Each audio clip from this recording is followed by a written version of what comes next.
السلام علیکم دوستو، کیسے ہیں آپ سب؟ میں زبینہ فیاض ایک بار پھر آپ کے ساتھ میں شروع کر رہی ہوں طواف پارٹ 15۔ آبش چپ کر کے گاڑی میں بیٹھ گئی۔ کسی سے کوئی بھی بحث کرنا فضول تھا۔ گھر آ کر وہ اتنا تھک چکی تھی کہ کھانا کھاتے ہی سو گئی۔ 9واں دن صبح تہجد کے وقت وہ اٹھ گئی تھی۔ تہجد بہت لاڈلی عبادت ہے۔ اللہ کا بندہ اپنی نیند قربان کر کے اللہ کو یاد کرنے کے لیے اٹھتا ہے اور اس کی بارگاہ میں جھک جاتا ہے۔ اللہ کو یہ عمل بہت ہی پسند ہے۔ پھر شاید ہی کوئی بات ہو جو اللہ اس وقت قبول نہ کرے۔ آبش نے وضو کیا اور تہجد کی نماز ادا کی، پھر دعا کے لیے ہاتھ بلند کر لیے۔ اے شفا دینے والی ذات، اے زندگی دینے والے رب، میری بہن کو زندگی دے دے، اسے شفا عطا فرما دے۔ میرے مالک، تو سب کی فریاد سنتا ہے نا، ایک بار پھر جھولی پھیلائے۔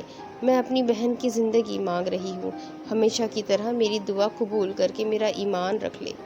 وہ کتنی ہی دیر بڑے ایمان سے اللہ سے دعا مانگتی رہی کہ اللہ اس کا مان کبھی نہیں ٹوٹنے دے گا۔ کیا اعتبار تھا، کیا یقین تھا! یہی یقین ہماری نجات ہے۔ جب دعا میں رو رو کر دل ہلکا ہو گیا تو وہ اٹھی اور قرآن پاک لے کر بیٹھ گئی۔ دل کے سکون کے لیے اس سے بہتر کیا ہو سکتا ہے، اور فجر کی اذان ہونے تک وہ پڑھتی رہی۔ اس وقت ذہن میں ماہم کے علاوہ اور کچھ نہیں تھا، بس ماہم تھی اور اس کی زندگی کی دعا، اس کی شفا کی التجا، اور بس۔ آج یونیورسٹی جانے کا بالکل بھی دل نہیں تھا۔ ماہم کے بغیر یونیورسٹی قید خانہ لگتی تھی۔ اس نے ہسپتال ماہم کے پاس جانے کا سوچا، پھر کل والا وہ واقعہ اس کے ذہن میں آ گیا، وہ لڑکا اور اس کی وہ آنکھیں۔ آبش نے ڈر کر اپنی آنکھیں بند کر لی، پھر بند آنکھوں کے سامنے ماہم کا چہرہ آ گیا تھا۔ نہیں، وہ جائے گی، ضرور جائے گی۔ ایک لڑکے سے ڈر کر وہ اپنی دوست کو اکیلا نہیں چھوڑ سکتی۔ اگر اسے ہوش آ گیا اور اس نے پوچھ لیا کہ آبش کدھر ہے تو اسے کتنا برا لگے گا کہ اس کی دوست ہے ہی نہیں اس کے پاس۔ بس وہ اندھیرا ہونے سے پہلے گھر آ جائے گی۔ وہ سوچے جا رہی تھی اور پھر حتمی فیصلہ کر لیا کہ وہ ضرور جائے گی۔ اپنے ماما بابا کو بتا کر وہ ڈرائیور کے ساتھ ہسپتال آ گئی۔ ابھی تک ماہم کے وجود میں کوئی حرکت نہیں ہوئی تھی۔ اس کے گھر والے اور ڈاکٹر سب بہت پریشان تھے۔ ماہم کے بارے میں سن کر آبش کو بہت رونا آ رہا تھا۔